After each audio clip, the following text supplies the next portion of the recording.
blind, torture, kill. The FBI estimated there are 25 to 50 active serial killers in the US today. In Kansas alone, for every 100,000 people, there are about 5 serial killers. Watching serial killer documentaries have become a modern-day pastime for many. Although these scenes being played out on screens can seem distant in comparison to our everyday lives, it is important to remember that they are constantly living among us. I have performed ample research on the BTK killer, so I am a credible source for regarding this topic.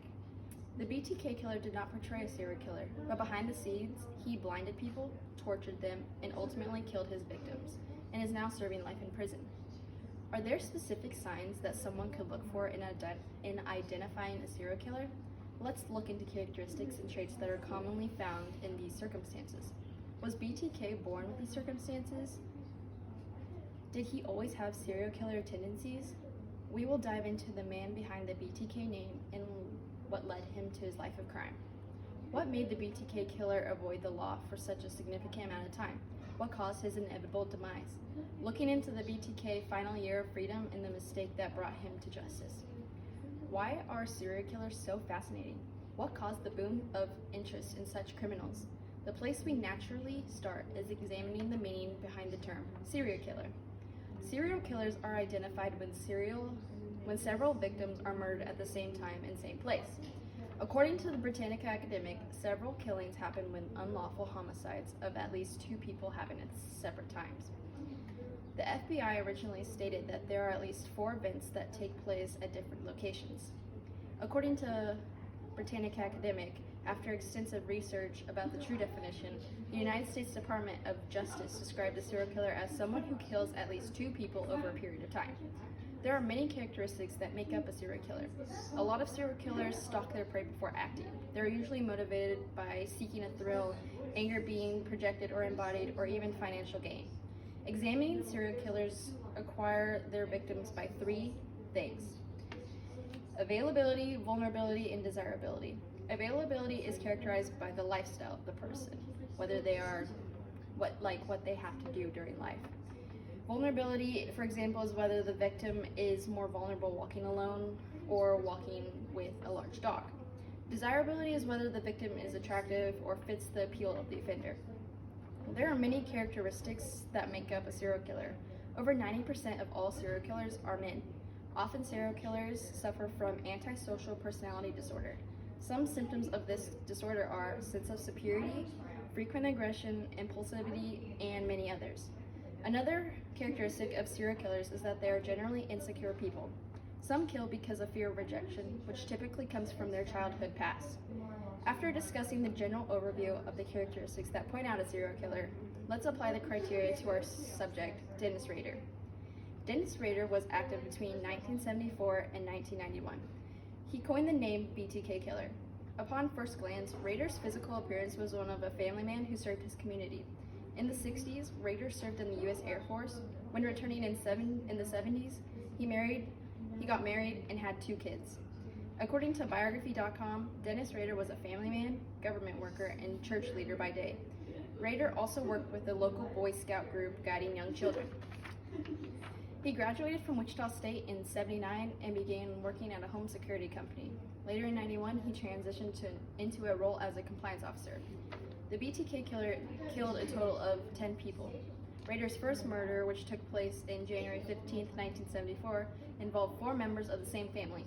Later in April of 1974, he struck again, killing a 21-year-old woman. After these incidents, he decided to leave a note in a book at a Wichita library that stated, "The code words for me will be blind them, torture them, kill them, BTK."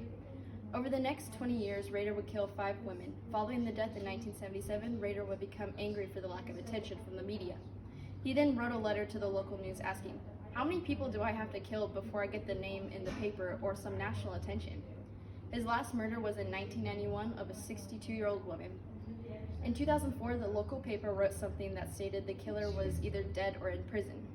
This made Rader angry. Rader sent in evidence for the last murder of his to the reporter. While that year carried on, Rader would leave messages throughout Wichita, often on cereal boxes, hinting serial killer. As time went on, Rader wanted more public attention. This caused something fateful to happen to him. Rader would end up being caught, as well as thrown into prison for 10 life sentences. But what led to his eventual capture of BTK?